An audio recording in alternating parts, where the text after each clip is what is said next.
देखो यारो, अपना फंडा तो सिंपल है। एक ही लाइफ है, मज़े में जीने का, मज़े में रहने का। और मज़े से याद आया अपना यूट्यूबर चाय वाले का। तो चाय पीनी है तो फिर आ जाओ उदय तरोड़ा की दुकान पे। अब बताती हूँ एड्रेस, ज़रा गौर से सुनना यारो। GF 132 गौ सिटी सेंटर, ग्रेटर नोएडा में है सब इंतज़ाम। तो निकाल के थोड़ा सा टाइम पीने आ जाओ चाय वाले यूट्यूबर की चाय शाय, क्योंकि चाय पे ही तो होती हैं बातें हाय फाय। नमस्कार, आप देख रहे हैं एशियन न्यूज इंडिया और मैं आपके साथ सृष्टि जैन। देश के 5 राज्यों के विधानसभा चुनाव होने वाले हैं। चुनाव जैसे जैसे नजदीक आ रहे हैं वैसे वैसे राजनीतिक गतिविधियां भी तेज हो गई हैं। पिछले दिनों बीजेपी से स्वामी प्रसाद मौर्य ने इस्तीफा दे दिया था। आज वह समाजवादी पार्टी में शामिल हो गए हैं। उनके साथ धर्म सिंह सोनी और 6 विधायकों ने भी सपा का दामन थाम लिया था और साइकिल पर सवार हो गए थे। इसके अलावा कुछ अन्य नेताओं और पूर्व विधायकों ने भी सपा का दामन थामा है। सपा में शामिल होने के बाद स्वामी प्रसाद मौर्य ने बीजेपी पर हमला बोला। उन्होंने कहा कि मकर संक्रांति बीजेपी के अंत का इतिहास रचने जा रही है।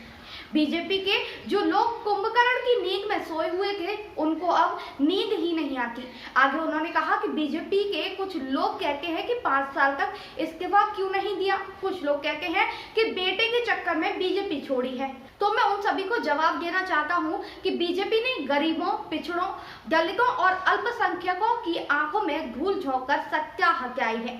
उन्होंने कहा कि 85 तो हमारा है ही और 15 में भी बंटवारा है। मौर्य ने पूर्व सीएम मायावती पर तंज कसते हुए कहा कि जिसका मैं साथ छोड़ता हूं उसका कहीं अता पता नहीं रहता। हमारी बहन जी इसकी मिसाल हैं। उन्होंने कहा कि मैं जब बसपा में था वह नंबर 1 की, बीजेपी जब 30 नंबर पर की, लेकिन जब मैं बीजेपी में गया तो वो नंबर 1 पर आ गई।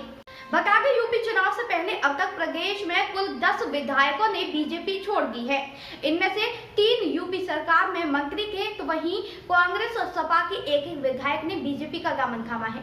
विधायक मुकेश वर्मा ने बीजेपी छोड़ी थी, जिसके बाद आज उन्होंने कहा कि हम लोग धीरे धीरे इंजेक्शन लगा रहे हैं। जब बड़ी बीमारी हो जाती है तो इंजेक्शन से ही ठीक होती है, उस पर ओरल मेडिसिन काम नहीं करती, इसलिए अब इंजेक्शन देने का काम धीमे धीमे हर रोज हो रहा है।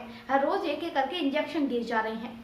बता दें, आज सपा ने प्रेस कॉन्फ्रेंस करके ये बात कही, तो वहीं दूसरी तरफ आज भारतीय जनता पार्टी यूपी चुनाव के लिए अपने उम्मीदवारों की पहली लिस्ट जारी कर सकती है।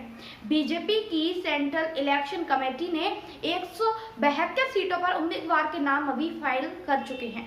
अब तक के लिए बस इतना ही। आप देखते रहिए एशियन न्यूज इंडिया।